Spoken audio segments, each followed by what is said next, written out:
Buenas tardes a todos y a todas. Estamos encantados hoy de poder tener aquí a Albert Ferrer.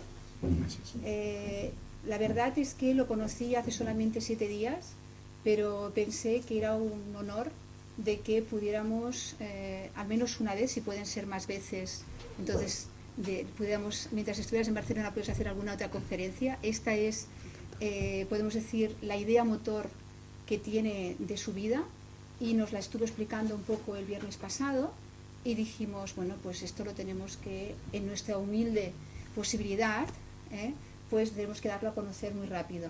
Tenemos la suerte de que se puede grabar, por lo tanto esto por internet pues se va a poder ir divulgando, y nada mejor que él mismo que nos explique pues quién es, y luego también su proyecto. Muchísimas gracias. Muchas gracias. Me presentaré brevemente. Mi nombre es Albert Ferrer.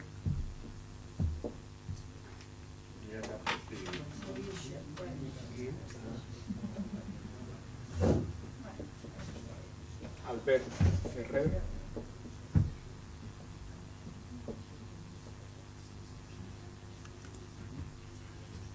Apunto enseguida el correo electrónico por contactos de cara al futuro. Lo apunto en mayúsculas, aunque naturalmente se tiene que hacer en minúsculas.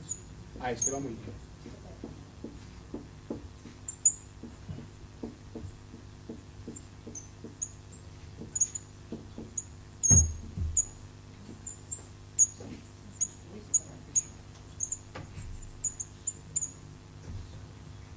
Lokesh Kiran en yahoo.com.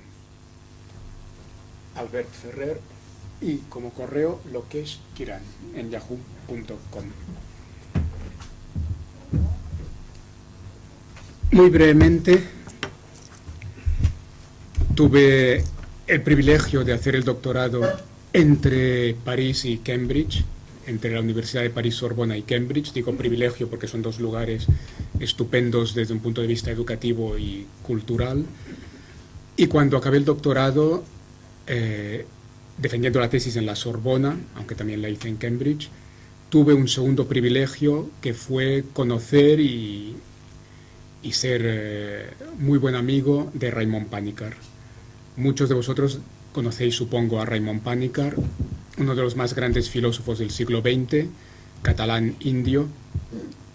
Cuando le conocí en el 97, al volver de París, inmediatamente le expliqué cuál era un poco mi proyecto de investigación postdoctoral, que es el proyecto de mi vida. Se entusiasmó con ello, es lo que voy a explicar hoy brevemente.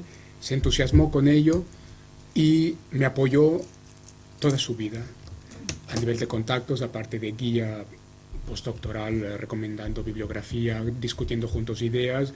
Me llevó también de su mano, me llevó a la India con muchos contactos, cartas de presentación. Fue un gran apoyo también moral para desarrollar este trabajo de investigación, que se ha convertido en un proyecto listo para ser implementado, para materializarse.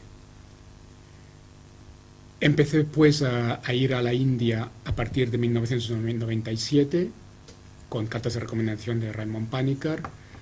En aquellos años, del 97 hasta el 2002, mis estancias en la India eran de unos 4 o 5 meses al año, pasando 2 trimestres académicos en Barcelona, siendo profesor en la Universidad de Barcelona. Pero después de un periodo de unos 3 años, a partir del 2006, mi relación con la India se intensificó, se hizo permanente, de tal manera que desde el 2006 hasta ahora vivo de manera permanente en la India y vengo aquí de vacaciones, podríamos decir, a Barcelona. Esto se ha traducido jurídicamente, desde un punto de vista legal. Tengo visado residencial, estoy inscrito en el consulado de Bombay. Ahora, cuando haya elecciones en Cataluña, no puedo votar aquí, tengo que votar en Bombay, con lo cual es una residencia legal en la India. Allí he sido profesor durante todos estos años. He sido profesor en una prestigiosa universidad de la India del Sur que se llama Sri Sathya Sai University.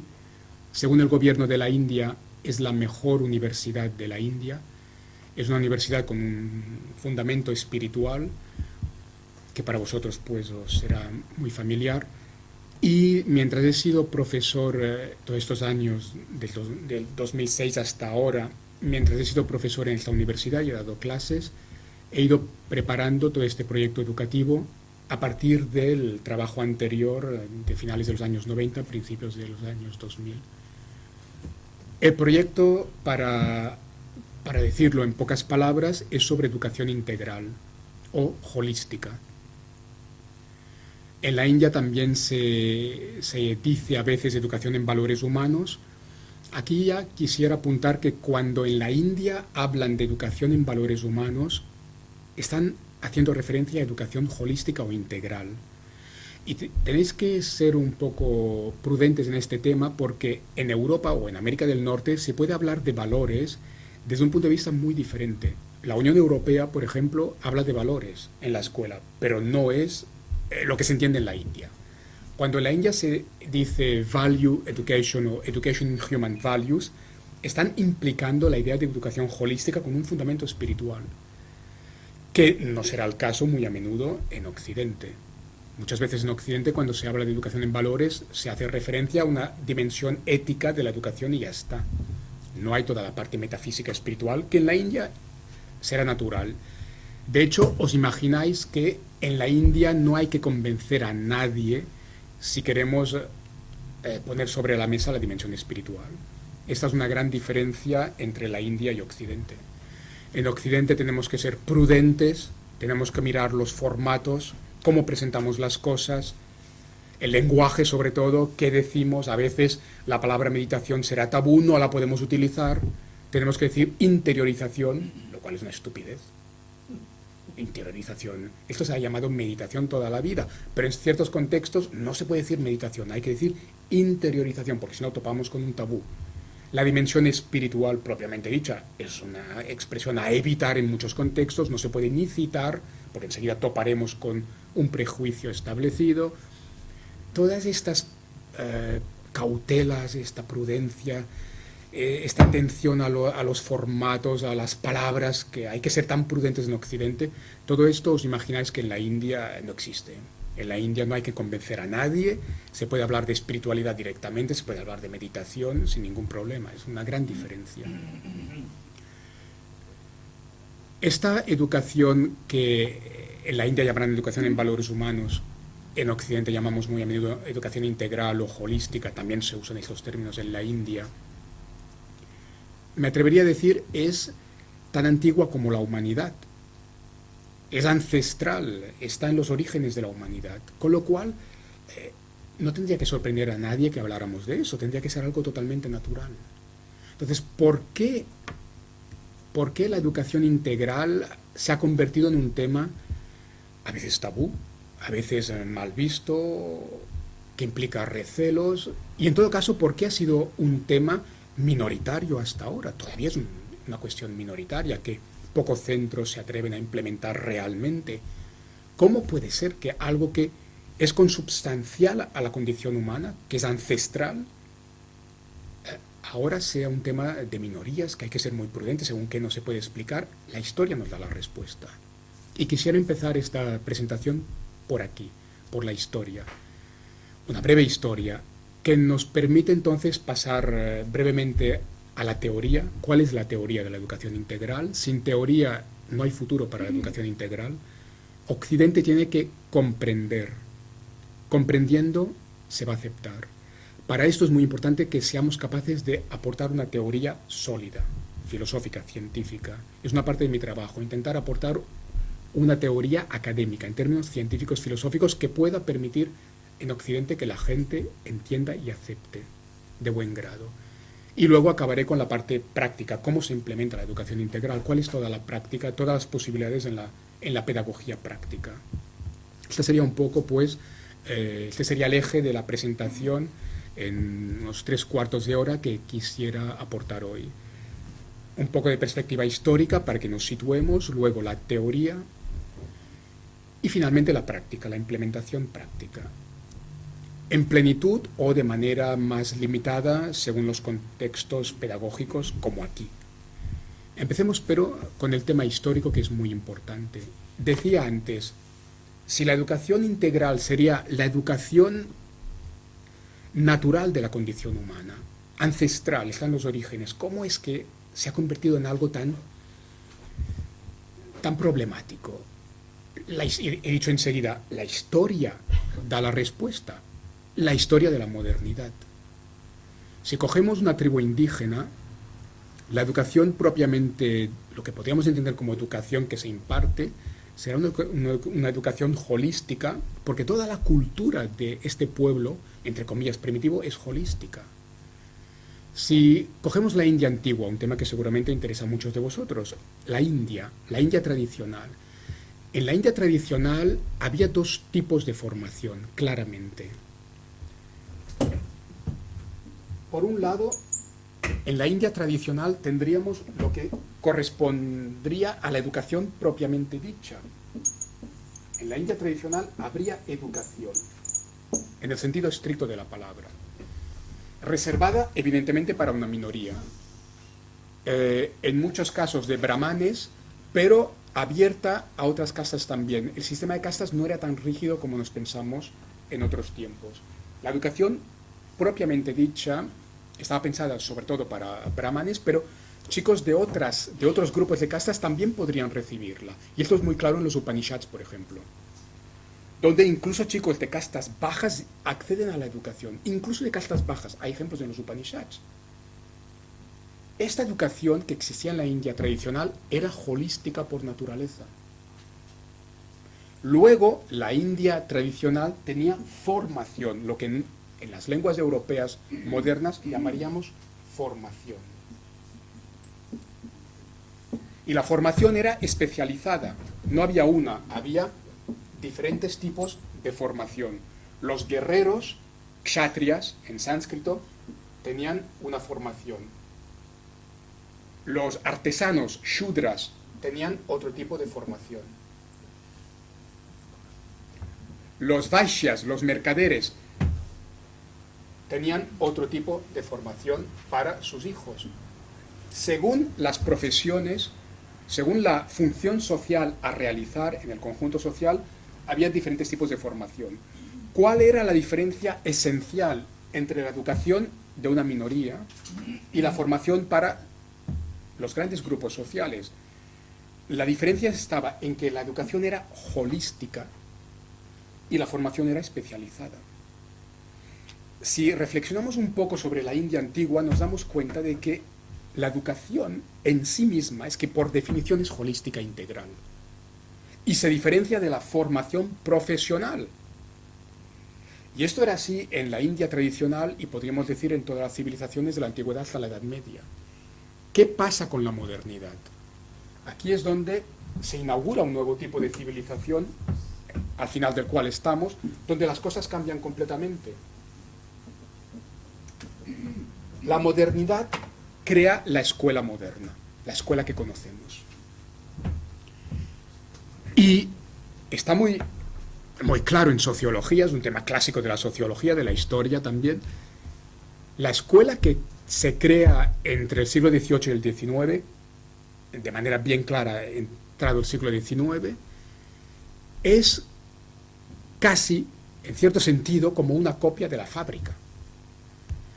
La escuela que crea Europa entre el siglo XVIII y el siglo XIX, en la India, ¿a qué correspondería? ¿A educación, tal como se entendía en la India tradicional, o a formación profesional? Es formación profesional, evidentemente. La escuela, tal como se crea entre el siglo XVIII y el siglo XIX, no es educación, porque no tiene nada de integral o de holística, es formación profesional pura y simplemente. Pretende formar a profesionales en el sistema capitalista en expansión. De los dos tipos, de cuello azul y de cuello blanco, de los dos tipos, los que van a dirigir la sociedad y los que van a trabajar manualmente. La escuela se crea para formar a los profesionales del sistema capitalista en expansión, sean trabajadores manuales o gerentes. La escuela se crea para esto. Es que no tenemos nunca que perderlo de vista. La escuela no se crea entre el siglo XVIII y el siglo XIX para formar a personas, de ninguna manera. Se crea para formar a profesionales de los dos tipos, manuales y gerentes de un nivel superior. Este es el objetivo fundamental de la escuela. Y esta escuela que se crea con este objetivo de formación profesional es también para el Estado un poderosísimo instrumento de uniformización y control. Y esto en sociología, en historia, está completamente aceptado. Y hay los grandes clásicos de la sociología del pensamiento, de la historiografía, que lo han estudiado y analizado en detalle. Es un tema muy clásico. La escuela nace como formación profesional para los trabajadores manuales y los gerentes del sistema capitalista. Esto desde el punto de vista económico, y desde el punto de vista político, la escuela para el Estado es al mismo tiempo un sistema de uniformización, de control social. Pensad que en aquella época se construye el Estado moderno, el paradigma es Francia, y la escuela se utiliza como un sistema para uniformizar la sociedad, tan diversa hasta el Renacimiento. ¿Sabéis que una persona que nacía en Provenza se iba a París y no entendía a los parisinos? Francia era un conjunto de lo que hoy en día diríamos naciones. Y de hecho los estudiantes de la Sorbona en la Edad Media eran admitidos en base a su nación de origen, que hoy en día diríamos región. Hasta la Revolución Francesa, alguien nacido en el mediodía podía no entender a la gente cuando iba a París. El Estado quiso uniformizar a todos los niveles. Esta escuela que nace para formar profesionales, para uniformizar y controlar, no tiene nada que ver con lo que entenderíamos en profundidad por educación. Educación no es formar profesionales. Educación, por definición, es educar a la persona humana. Este es el objetivo de la educación, educar a la persona humana, no formar profesionales. Con lo cual, la expresión misma, educación integral,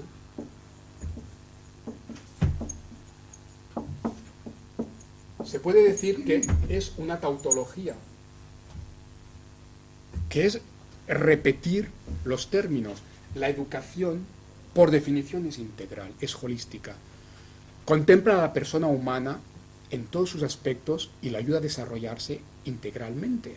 Hablar de educación integral hasta cierto punto tendría que ser ridículo, porque hasta cierto punto la educación siempre, por definición, es integral, porque no es mera formación profesional. El problema gordo que tenemos es que venimos de 200 años de formación histórica de la modernidad en que se ha utilizado la palabra educación de manera totalmente errónea para hacer referencia a formación profesional. Sabéis que hasta entrado el siglo XIX, al menos la situación era más clara, porque en el siglo XIX muchas veces los ministerios no se llamaban ministerios de educación, se llamaban ministerios de la instrucción nacional, lo cual era más coherente. Entonces, ¿de dónde surge una llamada a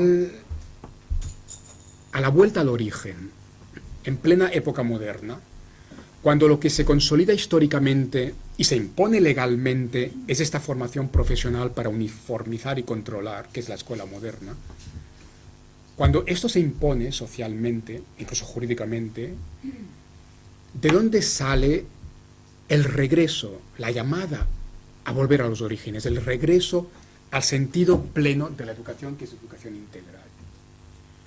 Se podría decir desde un punto de vista histórico-filosófico que el primero que dice hay que volver al sentido propio de la educación y hay que tratar a los niños como niños. El primero es un hombre muy conocido, el suizo Rousseau, de habla francesa. En el albor mismo de la modernidad, cuando apenas se está gestando la modernidad,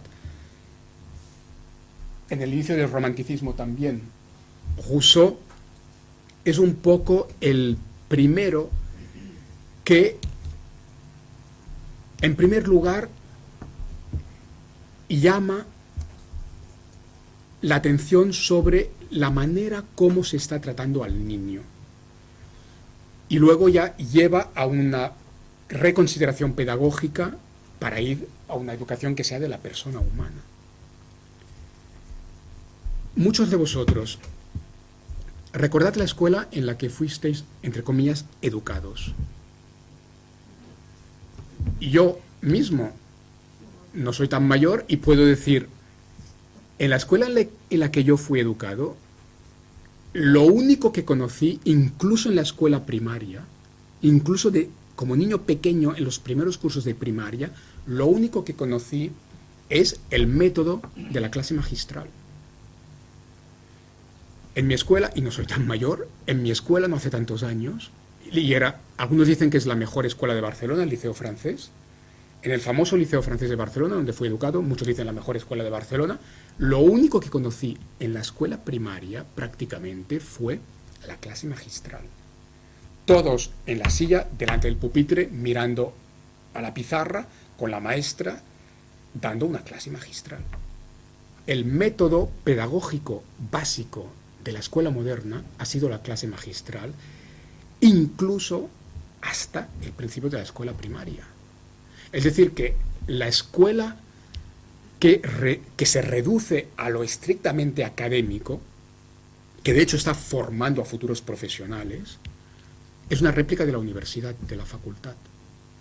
La modernidad, de alguna manera, negó la escuela en sentido pedagógico profundo. La escuela moderna es una negación de la escuela. No es una escuela, es una mini universidad. El método pedagógico básico de la escuela moderna, estrictamente académica, es un método universitario de clase magistral. Esto es idóneo para adolescentes, pero la pregunta aún más radical. ¿Esto es idóneo para niños? Este señor, este gran pensador, Rousseau, clamó al cielo y pidió una reacción. ¿En qué sentido es muy importante Rousseau en la historia de la pedagogía? Porque está diciendo que en aquella época, pero esto llega hasta hace muy poco, hasta hoy, no se trata al niño como niño, sino como un adulto en pequeño, cuando la pedagogía tiene que adaptarse a los grupos de edad, a la evolución del ser humano en crecimiento, y cuando se trata de la escuela primaria, el niño tiene que ser tratado como niño. La pedagogía tiene que tener en cuenta la naturaleza del niño. Es por esta razón la escuela filosófica educativa que de alguna manera inaugura Rousseau se llama naturalismo, el naturalismo filosófico, que pretende de entrada tener en cuenta la naturaleza del niño. ¿El niño cómo aprende naturalmente? ¿A través de una clase magistral? Es evidente que no. Esto es totalmente adulto, es para la universidad. La base pedagógica de la infancia, que se corresponde a la manera natural como el niño aprende, es el juego. Esta escuela pedagógica, naturalismo filosófico, que se inicia con Rousseau, pensará e irá elaborando toda la pedagogía en la que se piensa el jugar, el juego, no como espacio libre únicamente, sino como un instrumento pedagógico. Y esto aporta una gran revolución en el mundo de la educación. Después de Rousseau, esta escuela del naturalismo filosófico dará una gran educadora, una gran pedagoga muy famosa mundialmente, Montessori.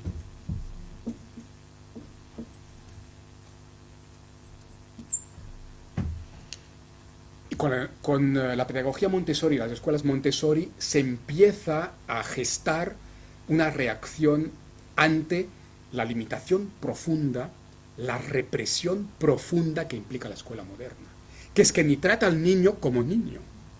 Aparte de pensar en cosas como el castigo corporal que existía en aquellas épocas hasta bien entrado el siglo XX en Europa. En la India aún existe, pero en Europa existía. Algunos de vosotros lo habéis conocido, yo ya no, pero algunos de vosotros lo habéis conocido. Entonces, esta es una primera reacción muy importante para la historia de la educación. De entrada, consideremos al niño, no como un adulto en miniatura.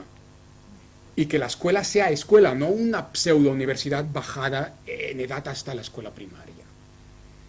Pero lo que es muy interesante en la historia pedagógica de Europa es que en paralelo al desarrollo de esta escuela importantísima, el naturalismo filosófico, con grandes pedagogos como Montessori, en paralelo a esto, también se empiezan a gestar pedagogías propiamente integrales con un fundamento espiritual, como había sido en la India tradicional.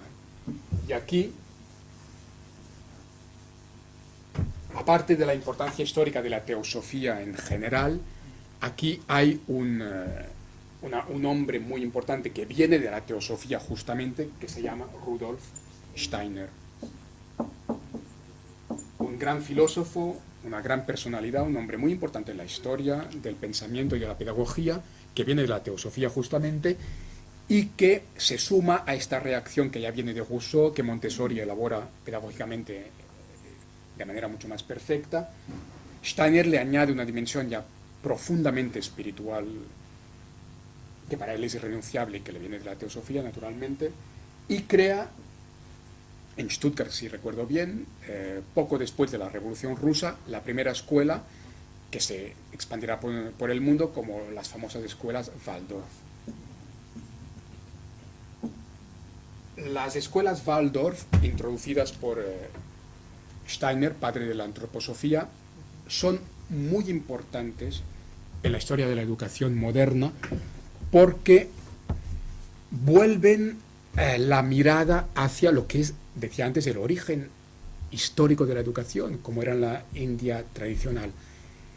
Steiner vuelve a plantear que la naturaleza integral o holística es inherente a la educación. Sin ella, y entre las diferentes dimensiones, la propiamente espiritual, la educación no es educación, es formación. Steiner, como Montessori, como Rousseau ya mucho antes, reacciona también ante el carácter más brutal de la educación moderna, esta represión del niño, el castigo corporal, y pone en marcha toda una pedagogía con un fundamento espiritual, holística y humanística.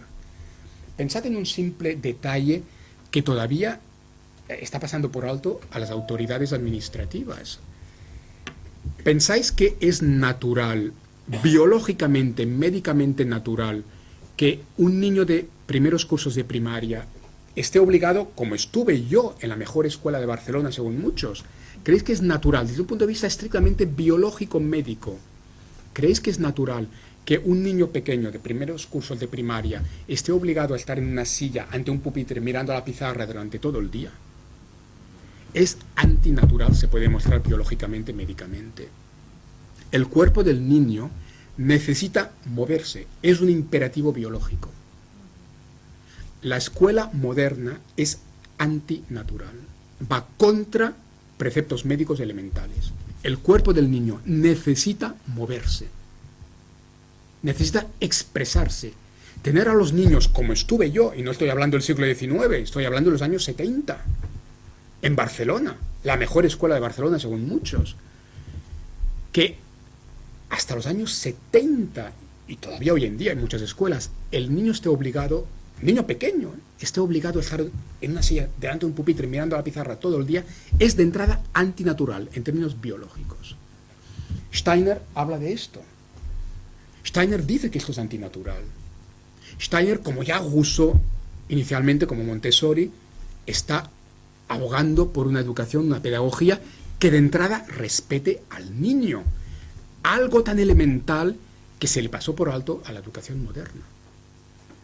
Son estas contradicciones flagrantes de la modernidad que entroniza los principios de democracia, de libertad de expresión, etcétera, derechos humanos, y en las aulas construye una pedagogía antinatural, que no respeta al niño como niño, que no le permite ni moverse, que lo trata como un adulto porque le impone un método de clase magistral que es para la universidad o final de secundaria, cuando el niño aprende a través del juego, cuando el niño necesita moverse. Rousseau, Montessori, Steiner, son momentos fundamentales en la historia de Occidente para devolver la educación a su sentido original, a su verdadera vocación. De entrada, respetemos a los niños, como niños, no los tratemos como adultos en miniatura.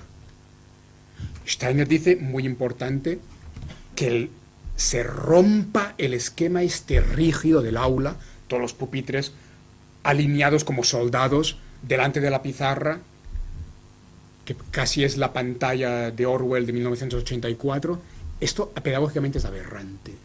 Que un aula de primaria, como el aula de primaria en la que yo fui educado, sea como un cuartel militar, todos los niños en fila, bien alineados delante de una pizarra que es un gran hermano, esto pedagógicamente es aberrante. La pedagogía que merece un niño no puede ser de ninguna manera así. De entrada hay que romper esta composición, estructura militar del aula. Por eso estas pedagogías que vienen del naturalismo, de la antroposofía, ya empiezan a proponer ordenaciones del aula diferentes. Esto ya se ha empezado a hacer bastante desde hace décadas, y en algunas escuelas ya se rompe esta geometría militar del aula. Los niños ya se sientan un poco como quieren, o en pequeños grupos. El maestro no está en aquella esquina al lado de la pizarra, sino que ya está más integrado con los niños. Esta geometría artificial de tipo militar del aula ya se rompe también en escuelas que provienen de estas pedagogías humanísticas. Y Steiner dice claramente de entrada que el niño se pueda mover. Por esto las pedagogías humanísticas, holísticas, que vienen de Montessori y de Steiner, proponen que, especialmente en la fase primaria, el niño no esté encerrado en el aula todo el día. Que en el aula se levanten, hagan un poco de música, que canten un poco, que se muevan un poco, que salgan fuera. Se propone la importancia pedagógica del contacto con la naturaleza, de salir a un parque, salir fuera, ver la naturaleza, observar directamente la naturaleza, vivir con la naturaleza, moverse, cantar, bailar, hacer cosas que permitan esa expresión imperativa del cuerpo, que permitan aprender a través del juego como se corresponde a la naturaleza del niño. Todo esto conoce desarrollos posteriores, ha habido otras propuestas naturalmente, pero no hay tiempo para desarrollar más. ¿Cuál sería, en última instancia, la teoría que podría dar una base seria, académica, filosófica, científica, a este desarrollo histórico que acabo muy brevemente de repasar? Aquí, mi intuición, que está corroborada por muchas otras personas que están trabajando por todo el mundo, mi intuición me llevó ya hace unos cuantos años a una disciplina científica que despierta mucho interés en los últimos años, la física cuántica. Dicho un poco, me atrevería a decir, la hipótesis de trabajo de toda mi investigación postdoctoral sería la educación integral o holística es la traducción pedagógica de la física cuántica. La educación integral, tal como se desarrolla históricamente en la modernidad, a través de este recorrido muy rápido que hemos hecho de Rousseau hasta Steiner, hay más cosas naturalmente, la educación integral es la pedagogía de la física cuántica. ¿Por qué? Lo explico muy brevemente, mostrando además cuál es la línea de futuro para presentar la educación integral desde mi punto de vista como filósofo. Todo sistema pedagógico es reflejo de un orden social y de lo que desde el siglo XIX se llama una cosmovisión, la famosa Weltanschauung de la filosofía alemana. La educación es fundamental en cualquier sociedad humana. Sin educación no hay ser humano. Sin educación, un ser humano sería como un animal salvaje, los famosos niños salvajes que han sido en algunos casos estudiados. La educación es consubstancial a la condición humana. Sin educación, el ser humano no es humano.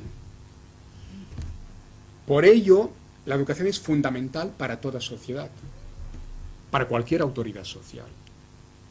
Por eso puede ser tan tabú tocar la educación, porque es la piedra angular de la sociedad.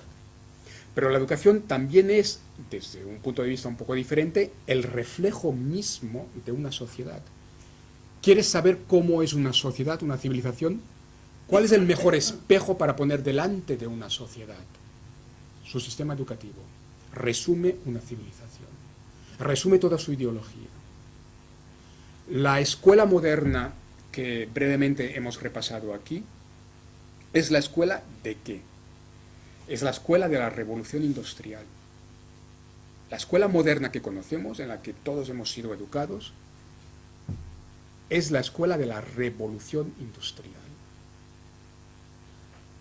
es paralela a la fábrica en aspectos notables, incluso el timbre en la fábrica, el timbre en la escuela, la disciplina de los cuerpos, la disciplina de los pupitres de que hablaba antes. A nivel pedagógico más profundo, ¿por qué la escuela moderna, mi propia escuela, como os estaba comentando antes, en la que yo mismo fui educado, tan solo conoce el método de la clase magistral, cuando hay otros métodos pedagógicos mucho más profundos, mucho más interesantes, mucho más aptos para el adolescente o el niño? Decía antes, el juego. El juego no es una cuestión de tiempo libre, dejar jugar a los niños. El juego es un instrumento pedagógico para los niños más pequeños, incluso para los primeros adolescentes, la primera adolescencia de 11, 12, 13, 14. Los Boy Scouts, el escutismo lo ha trabajado muy bien. El juego también es un instrumento pedagógico muy interesante para esa franja de 11 a 14. Para los adolescentes, ya a partir de los 11 años y más aún a partir de los 14, hay un método pedagógico maravilloso, antiquísimo. Está en todas las grandes tradiciones filosóficas, lo que se llama el método socrático, el diálogo. Esta es la pedagogía más profunda que ha tenido la humanidad. Los Upanishads de la India son diálogos. Los famosos diálogos platónicos son diálogos. La pedagogía más profunda que tenemos en la historia de la humanidad es el diálogo, es el método socrático. Absolutamente ausente de muchas aulas. Postergado completamente por la escuela moderna. Este énfasis excesivo, casi exclusivo en el método de la clase magistral, se corresponde ¿a qué filosofía educativa? A una filosofía educativa que reduce la pedagogía a lo estrictamente académico. Y lo académico quiere decir las matemáticas y las ciencias, porque lo humanístico es totalmente de segunda división, de segunda categoría. El sistema educativo francés es paradigmático. Hay varias secciones en el bachillerato. La sección reina es la de matemáticas. Luego viene casi enseguida la de ciencias. La sección humanística de letras filosofía en el bachillerato francés es la última división donde van los que nos sirven para lo otro. Esta aberración pedagógica que yo he conocido del sistema francés, la sección reina es matemáticas, ciencias, en medio los que están medianamente tolerados y respetados son la sección de económicas, y luego los que están abajo es la sección literaria, y ahí van los que nos sirven para lo otro. Esto yo lo he conocido, lo he vivido en mi carne, en el Liceo Francés de Barcelona. Es paradigmático de la modernidad. Una modernidad que pedagógicamente tan solo concibe la clase magistral porque ha reducido la educación a lo estrictamente académico, cuando la educación son otras dimensiones también.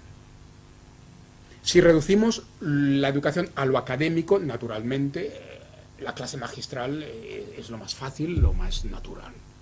Pero es que hay muchas más cosas en la educación. Y dentro de lo académico lo que prima es ciencias matemáticas, porque estamos en una civilización tecnocrática. Estamos en una civilización esencialmente tecnocrática. Por eso matemáticas, ciencias domina, las humanidades son de segunda división. Hay otros métodos. Para los niños el juego, para los adolescentes el método socrático. Hay muchas más cosas. Esta escuela moderna es la escuela que crea el capitalismo en expansión, la revolución industrial, porque sirve a sus objetivos sociales, porque forma a sus profesionales, trabajadores manuales o gerentes. La escuela moderna es el reflejo de la revolución industrial. ¿A dónde ha llevado esta revolución industrial? A un planeta que es una basura colectiva, totalmente contaminado a todos los niveles, todos los elementos están contaminados, con el conflicto galopando por todas partes, la injusticia incrementándose. ¿De qué ha servido este mundo que ha dado tanta importancia a lo técnico, donde ha primado lo económico, donde educativamente solo se ha instruido académicamente? ¿A dónde nos ha llevado este modelo? Un planeta contaminado de arriba abajo, todos los elementos están contaminados, el agua, el aire, la tierra. La injusticia social se ha incrementado. Todos los economistas están diciendo que el siglo XX no ha servido para nada. El siglo XX, el siglo de la cuestión social, La justicia social, ¿para qué? En los últimos 20 años, todos los economistas coinciden, la injusticia social se está incrementando. ¿De qué ha servido la gran cuestión social del siglo XX? Hoy en día hay un cuestionamiento creciente sobre este modelo, tecnocrático, economicista, cientificista, y el cuestionamiento surgió desde el mismo corazón de la modernidad, desde la ciencia. Entre finales del siglo XIX y principios del XX, avanzado ya el 20, años 20, 30, empieza a desarrollarse la física cuántica.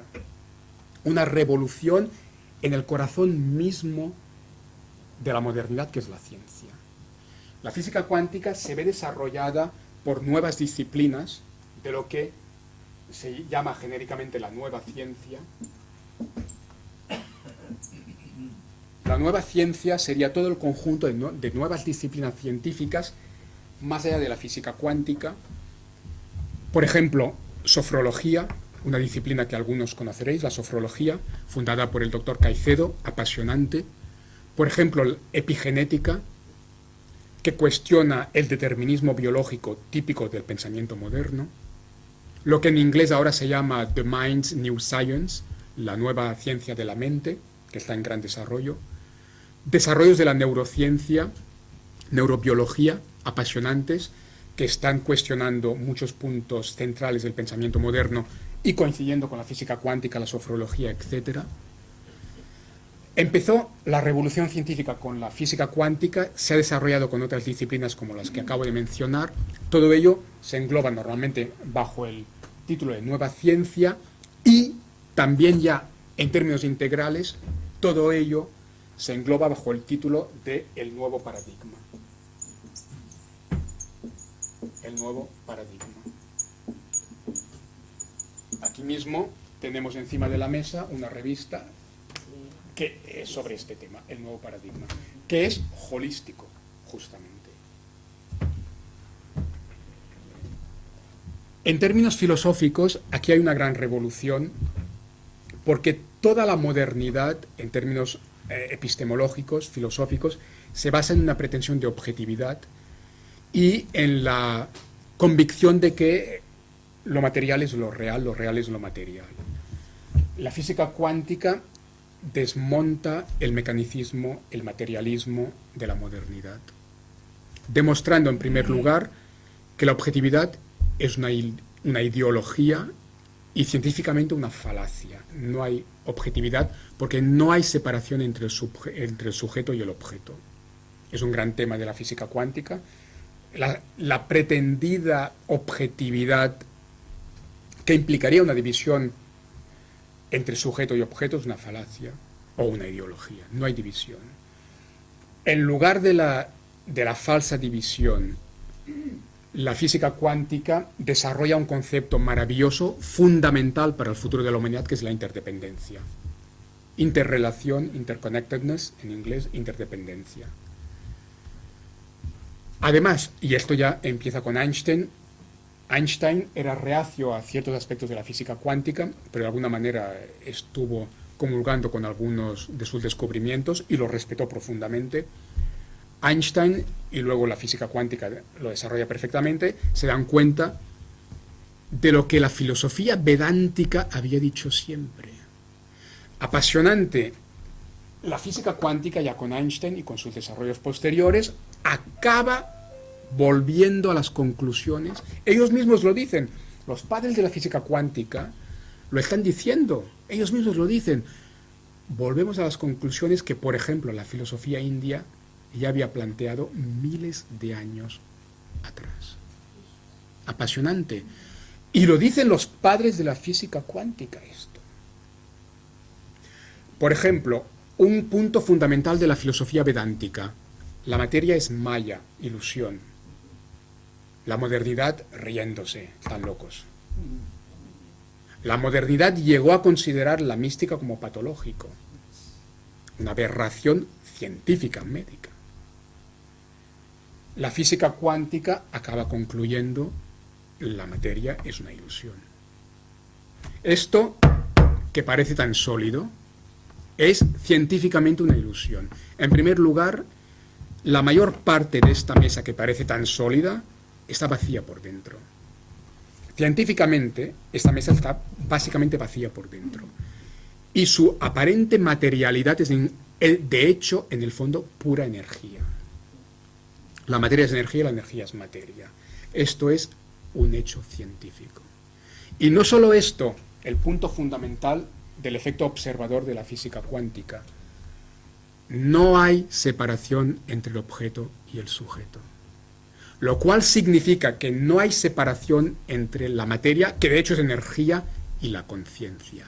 La enseñanza más fundamental del Vedanta, de la gran tradición filosófica de la India, el Vedanta. La filosofía vedántica puso sobre la mesa la cuestión fundamental de la conciencia, como Sócrates. Y la física cuántica acaba poniendo sobre la mesa que esta mesa, que parece tan material, es de hecho energía, y que la energía es indisociable de la conciencia. Y que la conciencia, la última conclusión de la física cuántica, corroborada por toda la nueva ciencia, y que la última llave está siempre en la conciencia.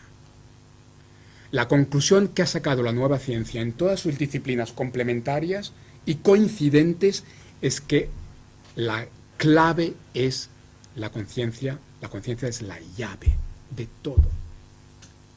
Cuando un niño en la India me preguntó en un aula, en medio de todas mis experiencias pedagógicas en la India, ¿quién es Dios?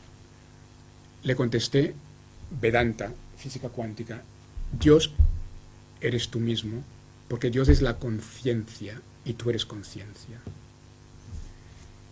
Y esto, ¿os imagináis el impacto que tiene en la educación? Si Einstein, que está en los orígenes de la física cuántica y es uno de los grandes actores de la revolución científica del siglo XX, Einstein, no un filósofo, no un artista, no un antropósofo, Albert Einstein, dijo literalmente, no es muy conocida esta frase suya, dijo literalmente, la tecnología actual, la ciencia actual es un hacha en manos de un criminal patológico. Una frase textual de Albert Einstein, la ciencia y la tecnología actuales son un hacha en manos de un criminal patológico, de un demente.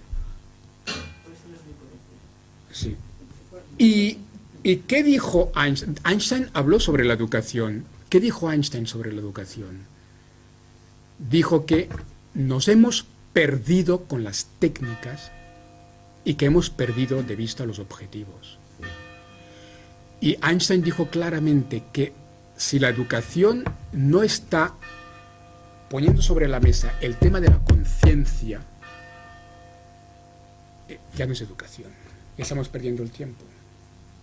Aparte dijo también que la educación tiene que llevar a la creatividad, no a la memorización, no a la cantidad de información, sino a la creatividad, la imaginación, la curiosidad.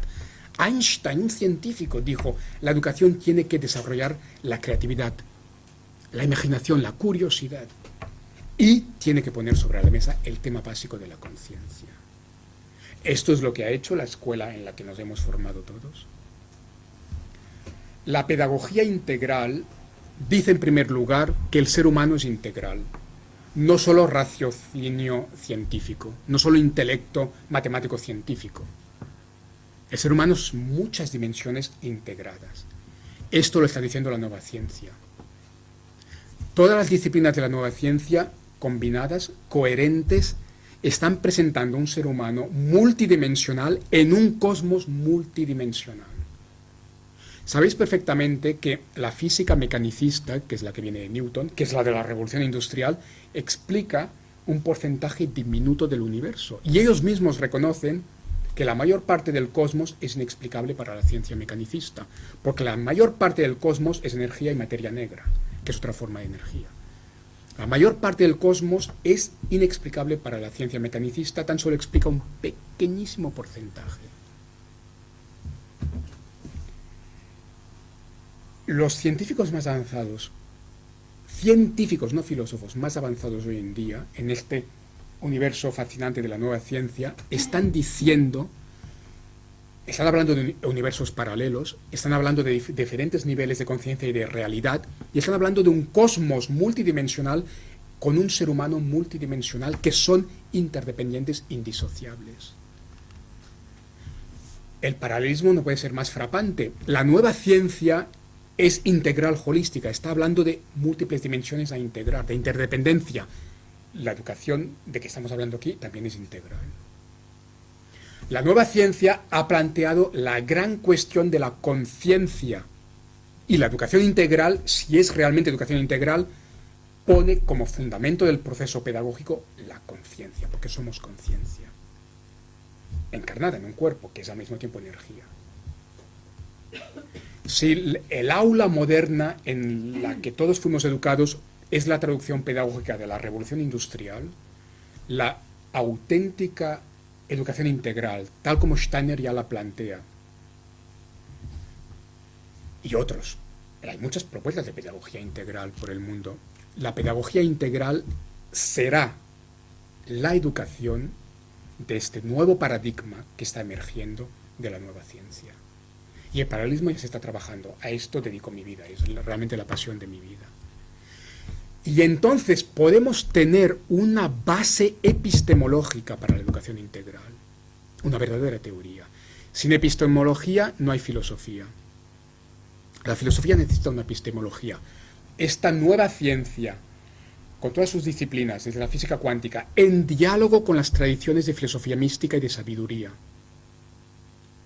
abriendo este nuevo paradigma, en diálogo con la educación integral, que es su traducción pedagógica, todo esto nos da una base filosófica, científica y una epistemología, una teoría del conocimiento para la educación integral. Con esto podemos ir a la Unión Europea. Con esto podemos hablar ante ministerios de educación nacionales. Tenemos una base académica ante la cual se va a abrir los ojos. Es muy importante. Además, nos ayuda a comprender, sin conocer la esencia nos podemos perder en las técnicas. Sabéis sin duda que hay una diferencia básica en lo que llamamos meditación entre el proceso meditativo y el estado meditativo. En última instancia, la meditación es un estado. Es un estado de conciencia. En este fascinante panorama de la nueva ciencia se ha demostrado empíricamente que en el estado meditativo se producen ondas cerebrales que no se conocen en el cerebro ordinario. Otro aspecto fascinante que entra dentro de este nuevo paradigma. La meditación es un estado que incluso produce ondas cerebrales nuevas. El hacer una técnica u otra, el adoptar esta técnica del budismo zen o del budismo theravada del sur de Asia, o esta técnica del Vedanta de la India, estas técnicas, que son variopintas, hay muchas, tienen que ver con el proceso, pero no nos perdamos en el proceso, lo importante es el estado. Y lo mismo pasa con la educación integral, y aquí acabo con la parte pedagógica práctica. Cuidado con la educación integral. No caigamos en los vicios ideológicos, epistemológicos de la modernidad, que justamente tenemos que superar. Para decirlo en plata, la educación integral, por favor, no consiste en añadir una hora de yoga a las matemáticas y a la ciencia, que es como se está reduciendo en algunos lugares, en algunas escuelas. No es esto. No es añadir una hora de yoga o de meditación.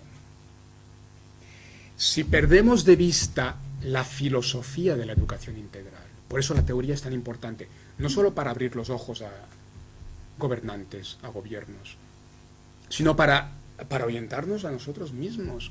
Si perdemos de vista la filosofía, lo perdemos de vista todo, porque vamos a caer en la trampa de las técnicas, del proceso, en una civilización que es tecnocrática justamente, y esto es lo que hay que superar, el tecnocratismo. De hecho, la expresión técnicas de meditación crearía alergia a cualquier persona de la tradición auténtica, budista, vedántica, etc.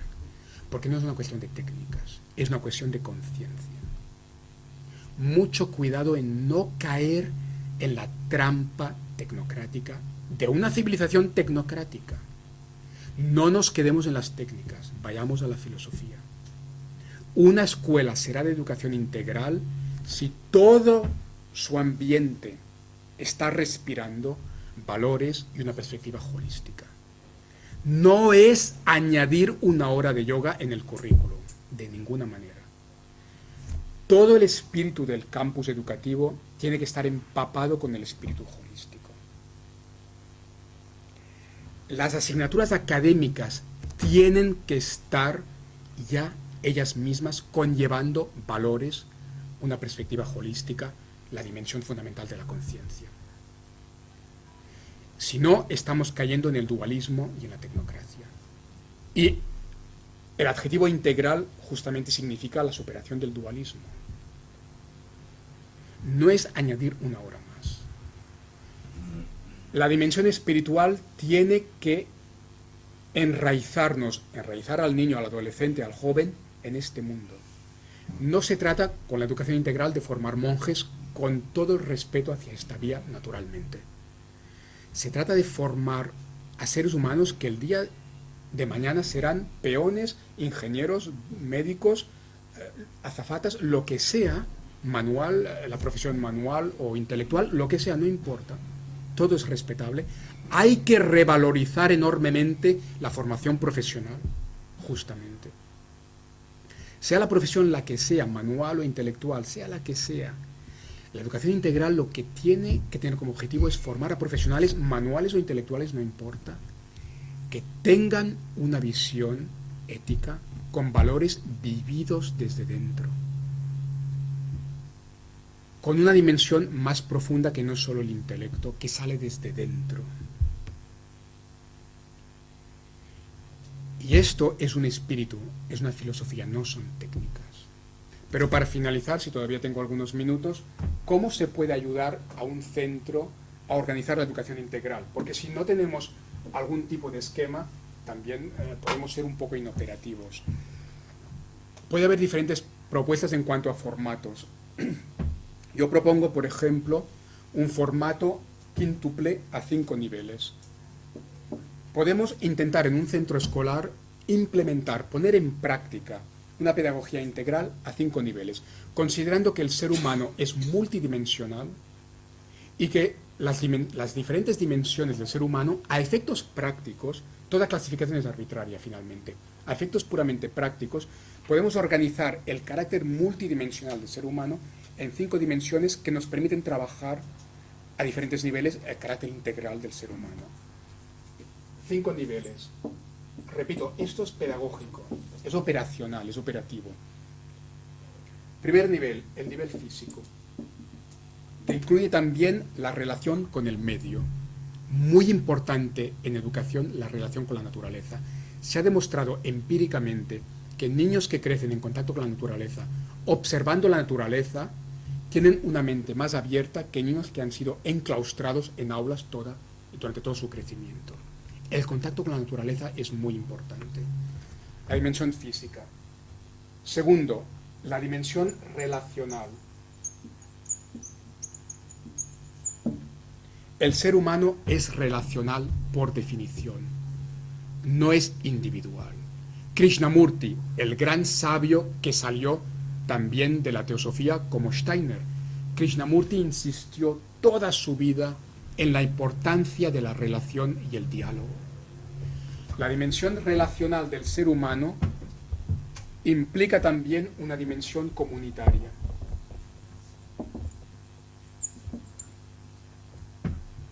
Triturada por el individualismo exacerbado en el que vivimos actualmente. El ser humano es comunitario. El impartir un sentido de comunidad al niño en crecimiento es muy importante.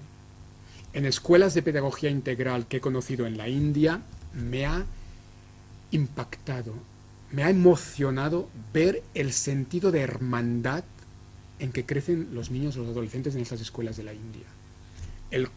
Un niño ve a sus compañeros como hermanos realmente. Crear ese sentido de hermandad, de comunidad, es muy importante.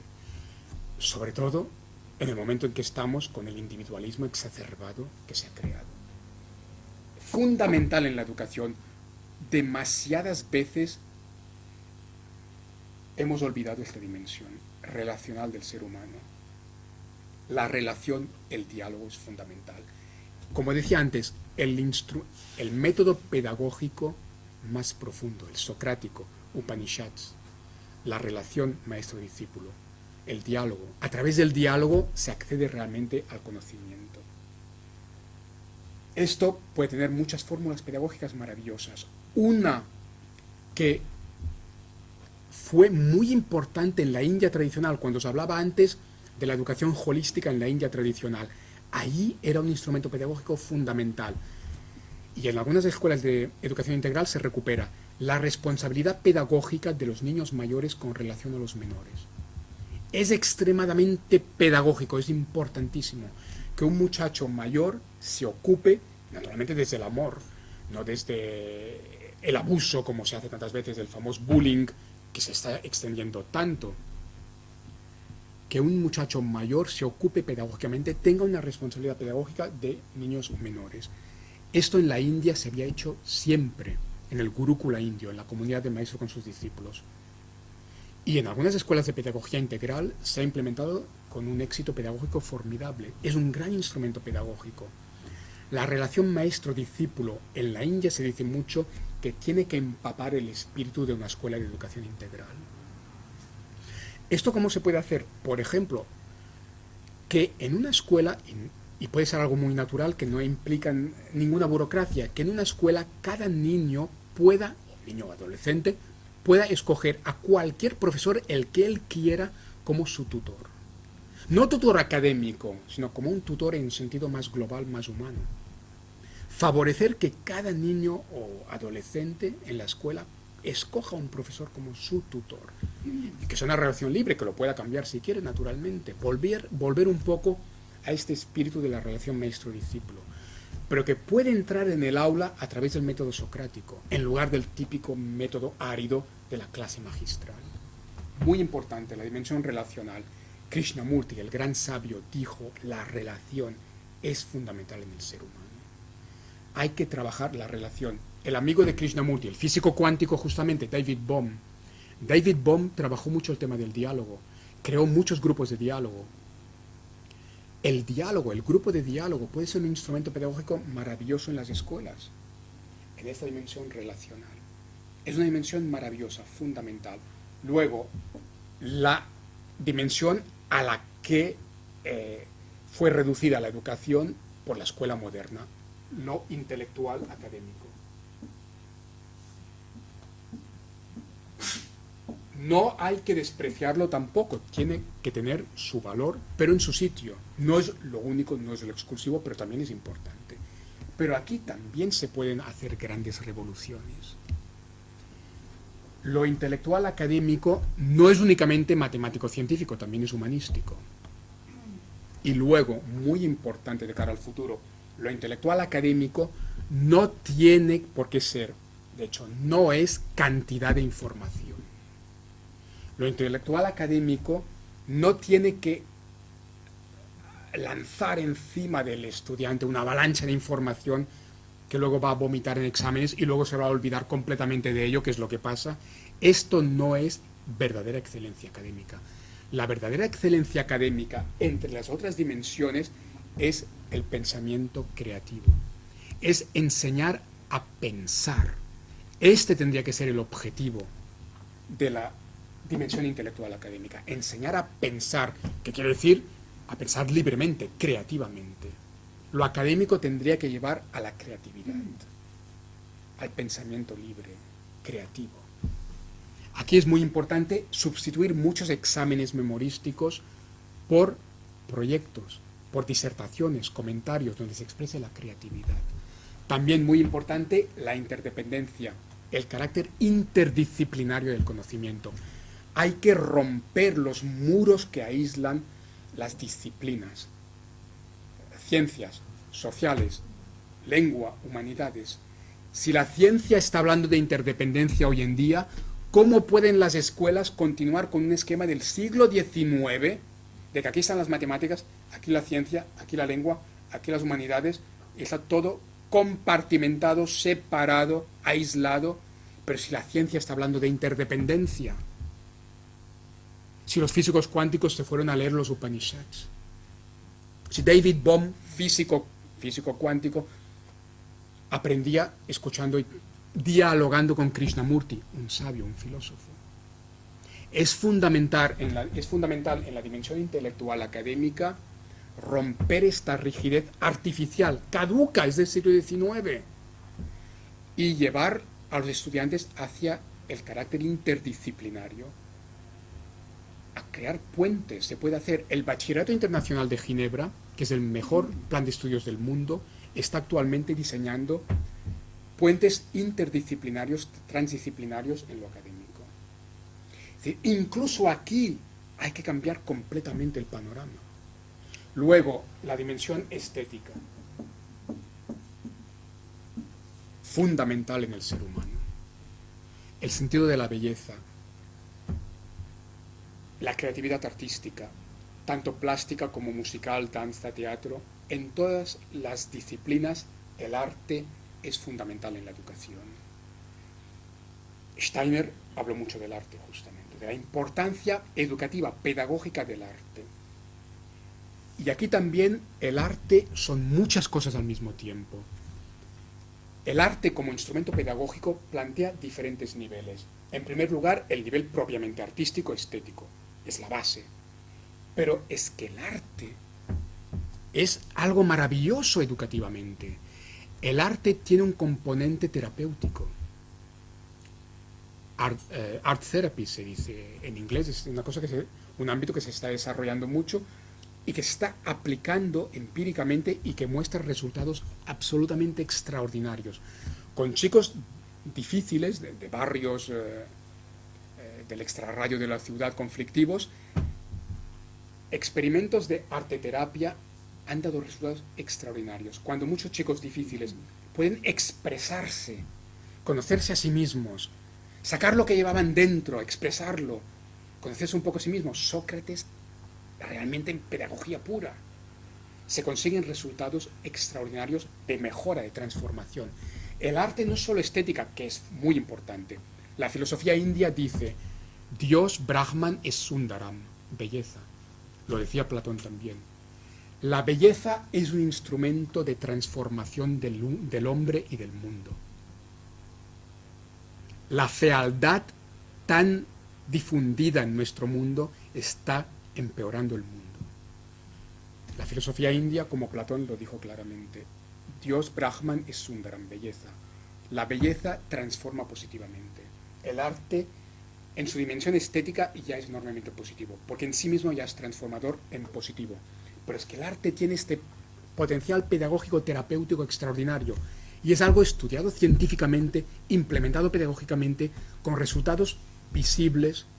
¿Por qué no se puede utilizar esto? Es un gran instrumento en la educación integral. Finalmente, y enlazando con lo que decía de la filosofía india, el arte es un poderosísimo, muy profundo instrumento de transformación, de elevación de la conciencia. Todo es vibración.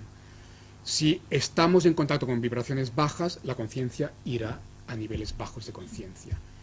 El arte verdadero implica una vibración elevada, eleva la conciencia. El arte eleva el nivel de conciencia del ser humano. Acaba siendo finalmente un instrumento espiritual. Y la quinta dimensión, naturalmente, es la propiamente espiritual.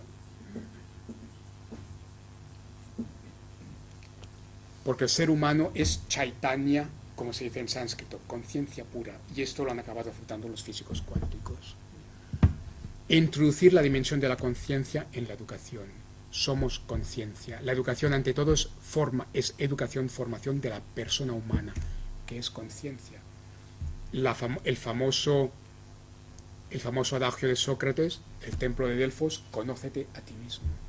Krishnamurti de nuevo, observémonos, observemos nuestros pensamientos, lo que pasa dentro de nosotros, el autoconocimiento que lleva a la autorrealización. Sócrates, Krishnamurti, el Vedanta, el platonismo, el budismo, fundamental.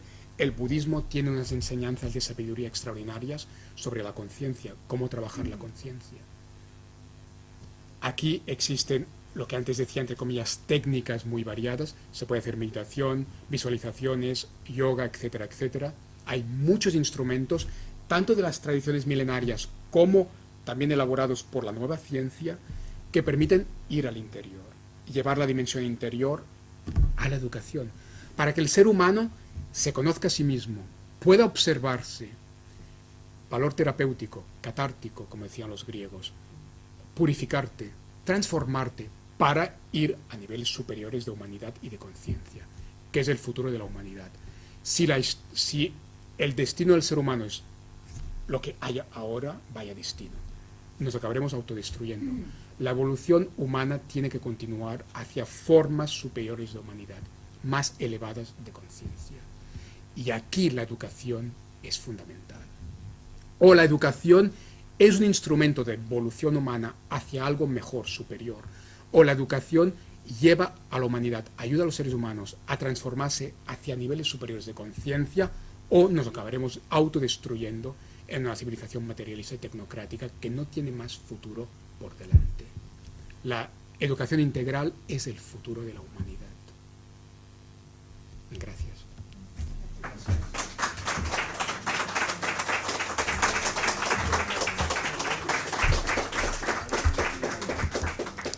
Es un resumen muy pequeño. Daría por hacer un curso de 1 año, naturalmente. En 1 hora no se puede decir más. Pero gracias por vuestra atención y, en primer lugar, por vuestra invitación para que pudiera venir hoy aquí. Espero que estemos en contacto con algunos. He puesto el correo electrónico aquí. Este proyecto educativo en la India está a punto de cobrar forma porque hay la posibilidad de empezar a materializarlo, pero en el mundo material en el que estamos, a nivel financiero, el proyecto necesitaría un poco de financiación, con lo cual si alguien puede pensar en alguna vía de apoyo financiero, pues el proyecto también lo agradecerá. Muchas gracias.